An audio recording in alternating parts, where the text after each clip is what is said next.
تبارك الذي نزل الفرقان على عبده ليكون للعالمين نذيرا.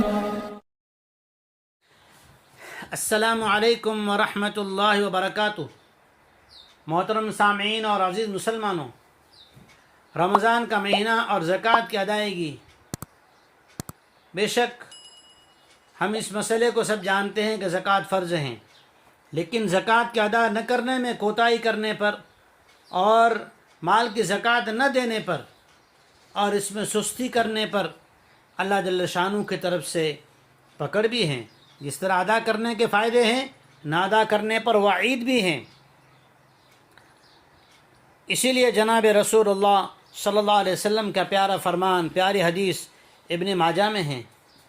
آپ علیہ الصلاۃ والسلام نے فرمایا، جس شخص نے مال کی زکوٰۃ ادا نہیں کی، قیامت میں اس کا مال ایک زہریلا اژدہا بن کر اس کے گلے میں ڈالا جائے گا، جو اس کو ڈستا رہے گا اور یہ کہہ کر ڈسے گا کہ میں تیرا مال ہوں، تیرا خزانہ ہوں. اس لیے زکوٰۃ کو صحیح طریقے سے حساب کر کے ادا کرنے کی فکر کیجیے. اللہ تعالیٰ سبھی مسلمانوں کو زکوٰۃ کو حساب کر کے ادا کرنے کی توفیق عطا فرمائے. السلام علیکم ورحمۃ اللہ وبرکاتہ.